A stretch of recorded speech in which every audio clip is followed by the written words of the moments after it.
Hey everybody, this is Andrew from T is for Tech, and this is a follow-up video to the original unboxing I did for the Kospet Tank T2 smartwatch. As you can see here, this is what the box was in the last video. I'll go ahead and link to this in the card above and the description of this video. But what I wanted to do in this second follow-up to the original unboxing is just go over some of my experience with the Kospet Fit app and wearing this for, a handful of days earlier on last month or so. I did wear it to see how it compared to things like my Apple Watch that I wear all the time and just get a feel for the app. So what I'm going to do is go ahead and jump on over to a screen recording of the app, and we can go from there. Now, this is the Kospet Fit app, and what I'm doing here is just kind of going through the few days that I was wearing this, and it was recording some of the step activity, right? So where I was walking during the day. And it's pretty straightforward how this works. It's very similar to probably any other fitness app or device that you may have experienced in the past. Now, the one thing right here, since I have not been wearing this continually, what I noticed is, the current dashboard view always resets to today or, the week that you're in, which then causes you to have to go back via the calendar to actually look into more of the details. But anyways, I did the same thing for sleep. So I went back, looked at the sleep. Now this one seems comparable to my Apple Watch, just with the overall amount of deep sleep, light sleep, REM sleep, and being awake. So from that perspective, I think it seems fairly accurate. Now with the heart rate, right? So this one for me seems to tend to register at a slightly higher than with my Apple Watch, because normally my Apple Watch has an average heart rate, kind of closer to 65 to 70, depending on the first day and the second day. I guess the second day it was a little bit lower at 72.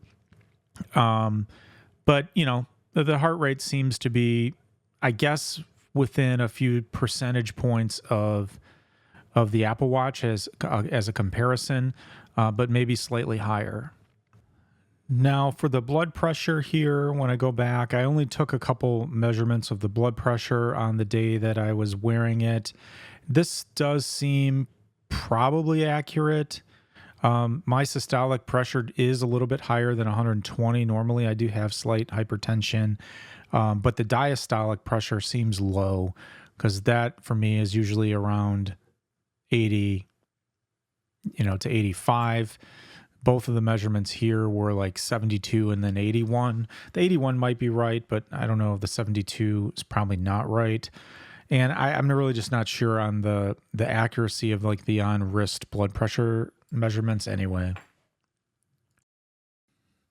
And as you can see here, this is where you kind of look at all the sports that are available on the watch, running, all of that. You can make some of them your favorites on this main screen, but then you can also get to everything kind of on, this detail page and tab between them. And it lists everything. So it's a little bit, from a user interface perspective, to me, a little bit confusing, because there's just like everything is here. You got to scroll through them. It's hard to understand how do you make them your favorites and whatnot. Now, ultimately, this might not matter, because if you're starting the workouts from your watch and not your phone, it's not as confusing, I think, right? So there's also the device settings here. You can see, the watch face gallery. You can change the settings for the phone, whether you want to be able to use the phone and pick up the calls, what text and messages you want to get notifications for. Things like sedentary reminders, if you want to turn those on or off, you can do that from this interface as well. Event reminders, which are, notifications from your calendar on your phone, whether you want those popping up. And then there's settings for the different health monitoring, heart rate settings, blood pressure settings, your contacts, right? If you want to allow the device to have your contacts, who's the SOS contact for the SOS function, I don't know what this Chinese thing at the bottom is. If you click that, it just says feature alert. So that's a little bit weird in this app. There's settings for, unit settings and things like that. There's the ability to access your camera and do the remote photography to trigger your shutter, which, as you saw, just popped up. So there's just a lot of features in here under the device tab and settings for it. Like I said, the watch face gallery, there's all kinds of different watch faces that you can pick from and download to your watch. So plenty of options there if you're so inclined to change the default. You can also create a custom dial by making a background and changing some colors. And then if you create the custom dials, I do believe they show up under your My Dials, or possibly also the ones that you've downloaded. There's some recent ones from Christmas time on here as well. So lots of faces, lots of options. I think from this perspective, it's pretty, it's pretty customizable. Now, one thing I did forget to show earlier was the blood oxygen, right? So this does measure your blood oxygen regularly, automatically.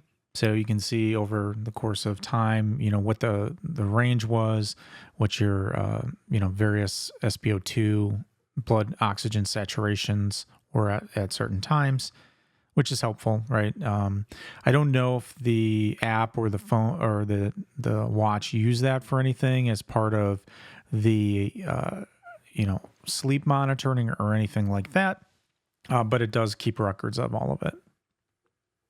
And also, as part of setting up the watch, you do set up a profile on Kospet Fit, and that has some fitness related information there. Has your profile as some goals, walk goals, weekly types of things. You can update the firmware and check your system settings from there as well. So everything that you would normally expect as part of a fitness device and a fitness platform exists in the Kospet Fit app. So overall, after using this and testing it out, I do feel that the Kospet Tank T2 smartwatch is a pretty good value for what you get. The device itself is pretty robust. It has a nice feeling to it. It works really well. It's got a long battery life. The Kospet Fit app, as I was just showing, does have some really nice features and allows you to track everything that you probably would want to track. It does have a third-party integration to Apple Health, right? So if you're an iPhone user, you can have it share data with Apple Health, which is really nice. And overall, it's a pretty good value. Now, one thing I would just say generally about the app is it is a little quirky, and the user interface could use some enhancements just to make it a little bit more intuitive and easier to navigate. And I do believe I was communicated to by Kospet that they are working on an update for their app as well in the near future. So they may address some of the kind of clunkiness and little weird issues that I've had when I was testing it out in a further release, right? So they did relay to me that they're always continuing to improve their experience from the fitness app side of things, as well as the firmware of their devices. So hopefully that does continue to get better in the future and just gives a overall smoother end user experience. Now, that being said, it's perfectly usable as it is, and it probably has all the features that you are looking for. So if you want to find out a little bit more about this, I will link to it in the description. Please let me know if you have any questions or comments below. I'll be happy to respond. This is Andrew from TS for Tech. Thanks for watching, and I'll see you next time.